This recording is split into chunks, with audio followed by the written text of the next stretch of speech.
Hi, Geeks. Hi.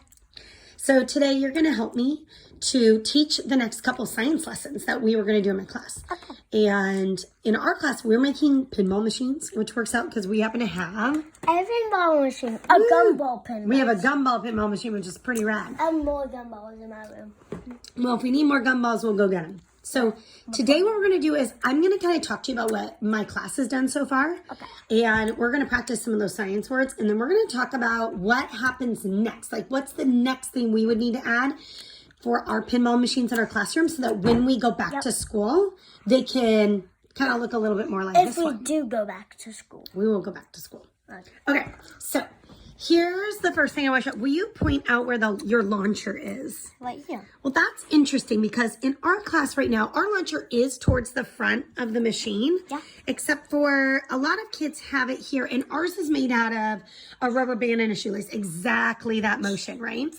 And one of the things that we've been learning about is exerting forces. So can you just barely move that back? Let's see what happens. So you were exerting a gentle force.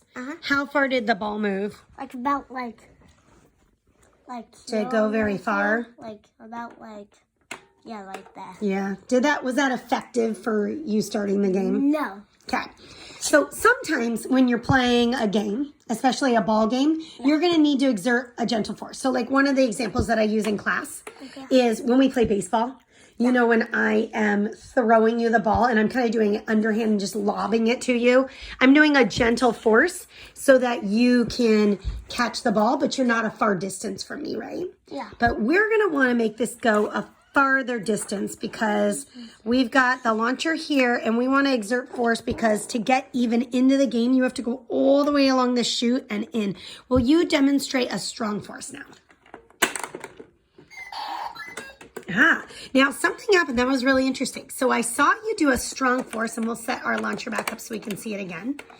And one of the things that our class has been talking about are the targets. Can you point out the targets on the machine? Right here, a yellow, a pink, and a blue, and a purple, and a green. A light green. In our class, one of the things that we did was we used Post-its and we put them down in our box model, and we had to try to get the ball to go to that area. What was interesting was we had to figure out the direction. And what we realized is when we were trying to get the ball to go this direction, we needed to pull from over here. And when we wanted it to go in that direction, we needed to pull here. We realized that you needed the opposite force. So in this game, what would you have to use to make it go in the opposite force? So this is something we don't have yet. Boys and girls, can you see this? That's interesting. I'm going to call them flappers just because we don't have another word for them yet, okay? I don't know what they're actually called. Yeah.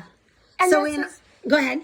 This is a present from Santa. It was a present from Santa. So yeah, just going to point it out. Thank you, Bubba. So here's what I want you to notice. When we're exerting the force here, I'm wanting you guys and Keegan, I want you to notice what happens without using these. Just don't use these first. See what happens if you hit the targets. Let's go ahead and exert some force. So you hit something here. Let's see it one more time. Let's get it set up. I know it's just sometimes making it. Yeah, ours is actually kind of similar because ours is up on a slant too. That was interesting. So it went up here and it hit this. What did it do when it hit this? Did it keep going around in a circle or did it come back the other way? This way. Right. Well, it kind of went like this and then hit this one and then kind of so down and hit this. That's one of the things I want us to notice. I'm going to have Keegan play in a few minutes so you can kind of see a game in action. Okay. And one of the things I want you to notice is this.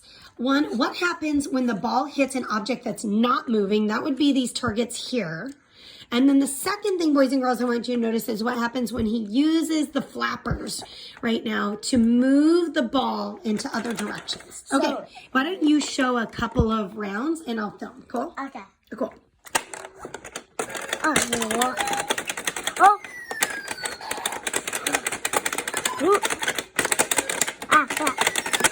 Okay, I lost. Nice job. I tried. So what did you notice when it would hit one of these? All of them basically lit out. Yep, they lit up. That was cool because then you knew you hit it.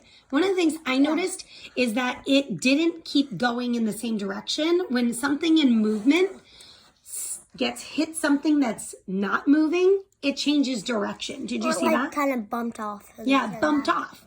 Did you always know which way it was going to bump off? Well, sort of, because it was kind of bump off this way, so it wouldn't just go through the thing. So it would kind of bump off this way, or if I hit it somehow this way, it'll probably come over here. Yeah. So it kind of would bump off and go around this area because it's got other bumpers. That's interesting in this machine because it looks like if it bumps here, it can't go a lot of places. It's going to keep bumping until it gets slanted down. Yeah. Right? And then what happened when you used like this flapper here? Where did the ball go? Did it go up? Did it go sideways? What did you do?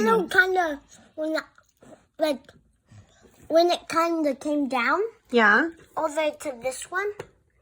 Well, it firstly kind of went like this to hop over here. Mm-hmm. I saw it, but I did in quick motion, so you could see it. But yeah, another time that it went down there, I kind of messed up. It hit. Well, it kind of hit this, and then it came down. Yeah. So you hit with this one, and then it hit this. Let's see it again. Let's see it. I want to see, and I will film it because I know it's hard when you're actually playing to kind of notice what the ball's doing. Go for it. Here we go. Oh, nope. So what I noticed was it glanced off of this one and it fell down to this one and then down. Let's see what happens when you hit this I thought it was going to go this way and then hit that. Here we go. Apparently it went like that. Let's see.